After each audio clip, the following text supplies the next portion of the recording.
Nazim जोखियों case, वजीर दाखिला Sheikh Rashid, governor Sindh और दीगर के खिलाफ तौहीन अदालत की दरखास्त। शेख रशीद अहमद ने जमानत के बावजूद गिरफ्तार करने का ऐलान करके अदालती अहकामात का मजाक उड़ाया। दरखास्त गुजार का मौक़िफ़।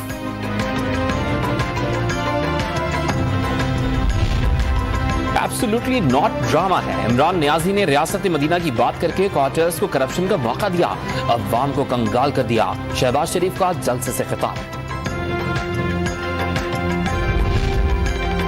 हुकूमत के खात्मे का वक्त करीब आ गया। तहरीके अदम एतमाद के बाद इमरान खान की नींदें एक हफ्ता हराम रहेंगी। मौलाना फजल रहमान का जलसे से खिताब।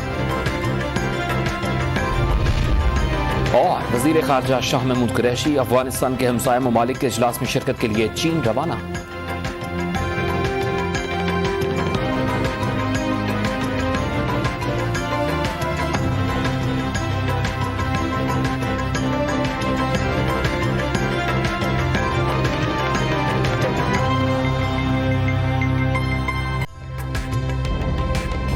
ताज़ा तरीन वीडियोस के लिए हमारा YouTube चैनल सब्सक्राइब करके बेल आइकन प्रेस करिए ताकि आपको मिले हर अपडेट सबसे पहले।